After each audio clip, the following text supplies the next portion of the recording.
जय सतगुरु महाराज जी की जय। जय गणपति जी की जय। सरस्वती मैया की जय। श्रीमद् भागवत का 6वां अध्याय। उसके उपरांत श्री कृष्ण महाराज बोले, हे अर्जुन, जो पुरुष कर्म के फल को ना चाहता हुआ करने योग्य कर्म करता है वह सन्यासी और योगी है, और केवल अग्नि को त्यागने वाला सन्यासी योगी नहीं होता, तथा केवल क्रियाओं को त्यागने वाला भी सन्यासी योगी नहीं है। इसलिए हे अर्जुन, जिसको सन्यास ऐसा कहते हैं उसी को तू योग जान, क्योंकि संकल्पों को ना त्यागने वाला कोई भी पुरुष योगी नहीं होता। तत्व बुद्धि रूप योग में आरूढ़ होने की इच्छा वाले मननशील पुरुष के लिए योग की प्राप्ति में निष्काम भाव से कर्म करना ही हेतु कहा है, और योग रूढ़ को जाने पर उस योग रूढ़ पुरुष के लिए सर्व संकल्पों का अभाव ही कल्याण में हेतु कहा है। जिस काल में ना तो इंद्रियों के भोगों में आसक्त होता है और ना कर्मों में ही असक्त होता है, उस काल में सर्व संकल्पों का त्यागी पुरुष योगारूढ़ कहा जाता है। ये योगारूढ़ता कल्याण में हेतु कही है। इसीलिए मनुष्य को चाहिए कि अपने द्वारा अपना संसार समुद्र से उद्धार करे और अपने आत्मा को अधोगति में ना पहुँचावे, क्योंकि यह जीवात्मा आप ही तो अपना मित्र है और आप ही अपना शत्रु है, अर्थात और कोई दूसरा शत्रु या मित्र नहीं है। उस जीवात्मा का तो वह आप ही मित्र है कि जिस जीवात्मा द्वारा मन का इंद्रियों सहित शरीर जीता हुआ है, और जिसके द्वारा मन और इंद्रियों सहित शरीर नहीं जीता गया है, उसका वह आप ही शत्रु के सदृश शत्रुता में बरतता है। हे अर्जुन, सर्दी गर्मी सुख दुख आदि को में मन मान और अपमान में जिसके अंतःकरण की वृत्तियां अच्छी प्रकार शांत हैं, अर्थात विकृत रहित हैं, ऐसे स्वाधीन आत्मा वाले पुरुष के ज्ञान में सच्चिदानंद परमात्मा समायक प्रकार से स्थित है, अर्थात उसके ज्ञान में परमात्मा के सिवा अन्य कुछ है ही नहीं। ज्ञान विज्ञान से तृप्त है, अंतःकरण जिसका तथा विकार रहित है, स्थिति जिसकी और अच्छी प्रकार जीती हुई है, इंद्रियां जिसकी तथा समान है, मिट्टी पत्थर और स्वर्ण जिसके वह योगी युक्त अर्थात भगवत की प्राप्ति वाला है, ऐसे कहा जाता है। जो पुरुष हृदय मित्र वैरी उदासीन मध्यस्थ देशी और बंधुगणों में तथा धर्मात्माओं में और पापियों में भी समान भाव वाला है, वही अति श्रेष्ठ है। इसीलिए उचित है कि जिसका मन और इंद्रियों सहित शरीर जीता हुआ है, ऐसा वासना रहित और संग्रह रहित योगी अकेला ही एकांत स्थान में स्थित हुआ निरंतर आत्मा को परमेश्वर में ध्यान में लगावे। शुद्ध भूमि में कुशा मृगशाला और वस्त्र है, उपरोपरि जिसके ऐसे अपने आसन को ना अति ऊंचा और ना अति नीचा स्थिर स्थापना करे, और उस आसन पर बैठकर तथा मन को एकाग्र करके चित्त और इंद्रियों को की क्रियाओं में वश में किया हुआ अंतःकरण की शुद्धि के लिए योग का अभ्यास करें।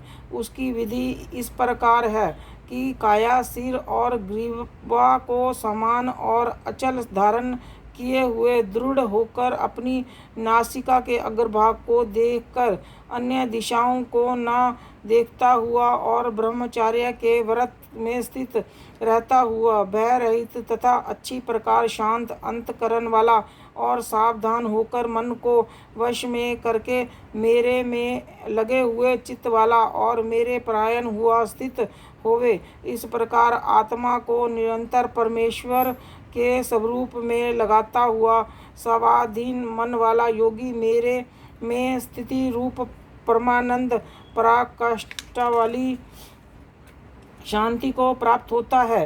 परंतु हे अर्जुन, यह योग ना तो बहुत खाने वाले का सिद्ध होता है और ना ही बिल्कुल ना खाने वाले का, तथा ना अति शयन करने के स्वभाव वाले का और ना अत्यंत जागने वाले का ही सिद्ध होता है। यह दुखों का नाश करने वाला योग तो यथा योग्य आहार और विहार करने वाले का, कर्मों में यथा योग्य चेष्टा करने वाले का और यथा योग्य शयन करने वाले तथा जागने वाले का ही सिद्ध होता है।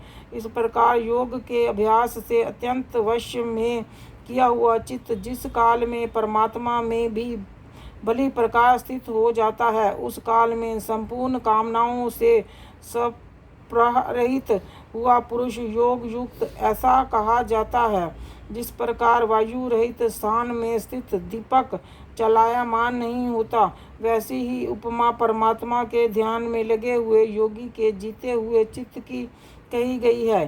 हे अर्जुन, जिस अवस्था में योग के अभ्यास से निशुद्ध हुआ चित्त उपराम हो जाता है, उस और जिस अवस्था में परमेश्वर के ध्यान से शुद्ध हुई सूक्ष्म बुद्धि द्वारा परमात्मा को साक्षात करता हुआ सच्चिदानंद परमात्मा में तुष्ट होता है, तथा इंद्रियों से अतीत केवल शुद्ध हुई शुद्ध सूक्ष्म बुद्धि द्वारा ग्रहण करने योग्य जो अनंत आनंद है, उसको जिस अवस्था में अनुभव करता है और जिस अवस्था में स्थित हुआ योगी भगवत रूप से नहीं चलायमान होता और परमेश्वर की प्रति रूप जिस लाभ को प्राप्त होकर उससे अधिक दूसरा कुछ भी नहीं लाभ मानता और भगवत प्राप्ति रूप जिस अवस्था में स्थित हुआ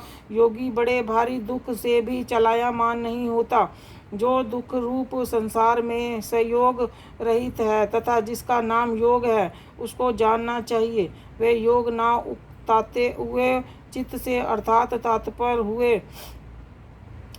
हुए चित्त से निश्चय रूप पूर्वक करना कर्तव्य है। इसीलिए मनुष्य को चाहिए कि संकल्प से उत्पन्न होने वाली संपूर्ण कामनाओं को निश्चेतता से अर्थात वासना और असक्ति सहित त्याग कर और मन के द्वारा इंद्रियों को समुदाय को सब ओर से अच्छी प्रकार वश में करके क्रम से अभ्यास करता हुआ उपरामता को प्राप्त हुए तथा धैर्य युक्त बुद्धि द्वारा मन को परमात्मा में स्थित करके परमात्मा के सिवा और कुछ भी चिंतन न करे। परंतु जिसका मन वश में नहीं हुआ हो, उसको चाहिए कि वह स्थिर न रहने वाला और चंचल मन जिस कारण से संसारिक पदार्थों में विचरता है, उसको रोककर बारंबार परमात्मा ही निरोध है करे। क्योंकि जिसका मन अच्छी प्रकार शांत है और जो पाप से रहित है और जिसका रजोगुण शांत हो गया है, ऐसे इस सच्चिदानंद ब्रह्मा के साथ एकाकी भाव हुए योगी की अति उत्तम आनंद प्राप्त होता है। वह पाप रहित योगी इस प्रकार निरंतर आत्मा को परमात्मा में लगाता हुआ सुख पूर्वक पर ब्रह्मा परमात्मा की प्राप्ति रूप अनंत आनंद को अनुभव करता है। हे अर्जुन, सर्वव्यापी अनंत चेतन में एकाकी भाव से स्थिति रूप योग से युक्त हुए आत्मा वाला तथा सब में स्वभाव से देखने वाला योगी आत्मा को संपूर्ण भूतों में बर्फ में जल के सदृश व्यापक देखता है और संपूर्ण भूतों को आत्मा में देखता है। अर्थात जैसे स्वप्न से जगा हुआ पुरुष स्वप्न में के संसार को अपने अंतर्गत संकल्प के आधार देखता है, वैसे ही पुरुष संपूर्ण भूतों को अपने सर्वव्यापी अनंत चेतन आत्मा के अंतर्गत संकल्प के आधार देखता है। जो पुरुष संपूर्ण भूतों में सब के आत्मा रूप मुझ वासुदेव को ही व्यापक देखता है और संपूर्ण भूतों को मुझ वासुदेव के अंतर्गत देखता है। इसके लिए मैं दृश्य नहीं होता हूँ और वह मेरे लिए अदृश्य नहीं होता है, क्योंकि वह मेरे और एकागी भाव से स्थित है। इस प्रकार जो पुरुष एकागी भाग में स्थित हुआ संपूर्ण भूतों में आत्मा रूप से स्थित मुझ सच्चिदानंद वासुदेव को भजता है, वह योगी सब प्रकार से बरतता हुआ भी मेरे में ही बचता है, क्योंकि उसके अनुभव से मेरे सिवा अन्य कुछ है ही नहीं। हे अर्जुन, जो योगी अपनी सदृशता से संपूर्ण भूतों में सम देखता है और सुख अथवा दुख को भी सम देखता है, वह योगी पर श्रेष्ठ माना गया है। इस प्रकार भगवान के वाक्यों को सुनकर अर्जुन बोले, हे मधुसूदन, जो ये ध्यान योग आपने समत्व भाव से कहा है, इसकी मैं मन के चंचल होने से बहुत काल तक ठहरने वाली स्थिति को नहीं देखता हूँ, क्योंकि हे कृष्ण, यह मन बड़ा चंचल है और प्रथम धन स्वभाव वाला है तथा बड़ा दृढ़ और बलवान है। इसीलिए इसका वश में करना मैं वायु की भांति अति दुष्कर मानता हूँ। इस प्रकार अर्जुन के पूछने पर श्री कृष्ण भगवान बोले कि महाबहो, निस्संदेह मन चंचल और कठिनता से वश में होने वाला है, परंतु हे कुंती पुत्र अर्जुन, अभ्यास अर्थात स्थिति के लिए बारंबार यत्न करने से और वैराग्य से वश में होता है। इसीलिए इसको आवश्यक वश में करना चाहिए, क्योंकि मन को वश में ना करने वाले पुरुष द्वारा योग दृश्य है अर्थात प्राप्त होना कठिन है, और स्वाधीन मन वाले प्रयत्नशील पुरुष द्वारा साधन करने से प्राप्त होना सहज है। ये मेरा मत है। इस पर अर्जुन बोले, हे कृष्ण, योग से चलायमान हो गया है मन, जिसका ऐसा स्थिर यत्न वाला श्रद्धा युक्त पुरुष योग की सिद्धि को अर्थात भगवत साक्षात्कारता को ना प्राप्त होकर किस गति को प्राप्त हुआ है। हे महाबाहो, क्या वह भागवत प्राप्ति के मार्ग में मोहित हुआ आश्चर्य रहित पुरुष छिन्न छिन्न बादल की भांति दोनों ओर से अर्थात भगवत प्राप्ति और सांसारिक भोगों से भ्रष्ट हुआ नष्ट तो नहीं हो जाता है। हे कृष्ण, मेरे इस संशय को संपूर्णता से छेदन करने के लिए आप ही योग्य हैं, क्योंकि आपके सिवा दूसरा इस संशय का छेदन करने वाला मिलना संभव नहीं है। इस प्रकार अर्जुन के पूछने पर श्री कृष्ण भगवान बोले, हे पार्थ, उस पुरुष का ना तो इस लोक में और ना परलोक में ही नाश होता है, क्योंकि वे प्यारे कोई भी सुकर्म करने वाला अर्थात भगवत अर्थ कर्म करने वाला दुर्गति को नहीं प्राप्त होता, किंतु वह योग्य भ्रष्ट पुरुष पुण्यवानों के लोकों को अर्थात स्वर्ग आदि उत्तम लोकों को प्राप्त होकर उसमें बहुत वर्षों तक वास करके शुद्ध आचरण वाले श्रीमान पुरुषों के घर में जन्म लेता है, अर्थात अथवा वैराग्यवान पुरुष उन लोकों में जाकर ज्ञानवान योगियों के ही कुल में जन्म लेता है। परंतु इस प्रकार का जो यह जन्म है सो संसार में निस्संदेह अति दुर्लभ है। वह पुरुष वहाँ उस पहले शरीर के साधन किए हुए बुद्धि के सहयोग को अर्थात समबुद्धि योग के संस्कारों को अनायास ही प्राप्त हो जाता है, और कुरुनंदन उसके प्रभाव से फिर अच्छी प्रकार भगवत प्राप्ति के निमित्त यत्न करना है।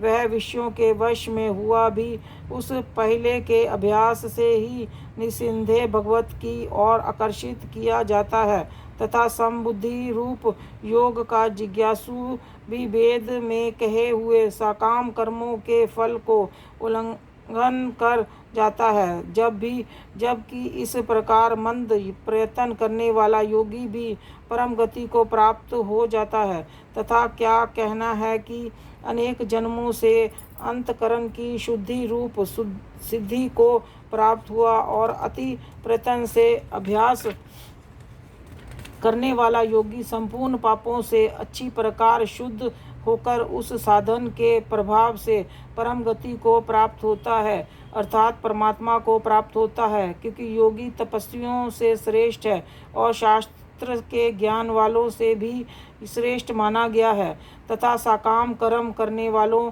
से भी योगी श्रेष्ठ है।